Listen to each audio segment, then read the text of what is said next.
like to talk to you about the function of the Z3000 series pressure reducing valve for fire protection systems. The particular valve that I have in front of me, it's called a Z3004 MSA. This particular valve would be used on a standpipe to reduce the pressure going out to the individual sprinkler heads. Now, all direct acting PRVs work the same way. I've got a cutaway view of this valve, and I'd like to explain to you of the main components within a direct acting pressure reducing valve. And again, all of them work the same way. You have three main elements within a direct acting pressure reducing valve. The red element here is the spring, and it's referred to as the loading element. You also have a piston or a diaphragm, which is referred to as the sensing element. And lastly, I have a rubber in a plunger, and mating with the seat, that's the actual internal valve. That's what opens and closes to either allow flow or to stop the flow of water. Now, as far as operation goes, your spring, again the loading element, it's what biases a direct acting pressure reducing valve into the open position. Conversely, your piston or diaphragm, that's sensing downstream water pressure, and it's what shuts the valve off, or at least applies the pressure, the forces necessary to shut the valve off.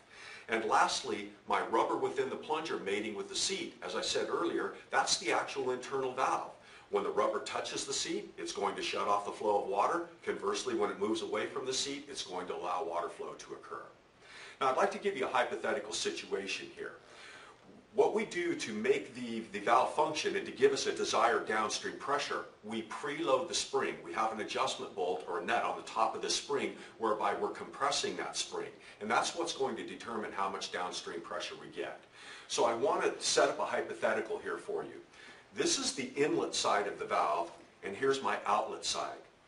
My piston, or the water that's going to go on top of that particular piston, it runs through the stem, up through the piston, and gets on top of the piston. Now again, that's the sensing element. So just to reiterate, I've got 250 psi coming into the valve, and I've established by preloading my spring that my downstream pressure is going to be 100 psi.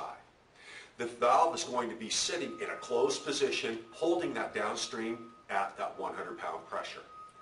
As soon as I have a fire occur and the sprinkler head opens up, once that sprinkler head opens and flow begins to occur in the downstream portion of the piping, I'm going to have a slight drop in pressure.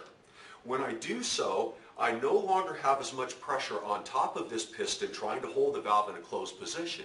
Therefore, the loading element, the spring, pulls the valve open and it allows flow to occur.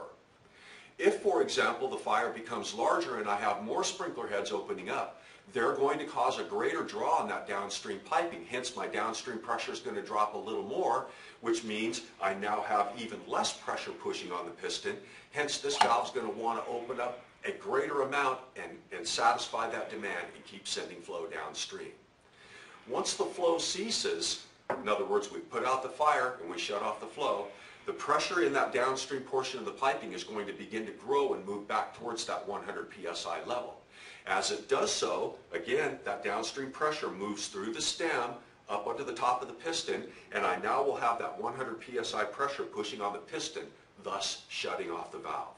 So with direct acting PRVs, it's really a balance of forces. The spring tells the valve to open up, but downstream water pressure pushing on the piston is what shuts the valve off. And once again, how much water pressure we get on the downstream side is dependent upon how much we preload that spring. The more we preload the spring, the greater downstream pressure it takes to finally shut the valve off. I hope that gave you a little insight into how the Z3000 series functions. Nevertheless, if you have more questions, give us a call here at Wilkins. That's what we're here for. We want to talk to you. We want you to have a good understanding of this product. I hope you enjoyed this video. If you liked our video, please subscribe to our YouTube channel. For more product information or to speak to a customer care representative, please visit our website at zern.com.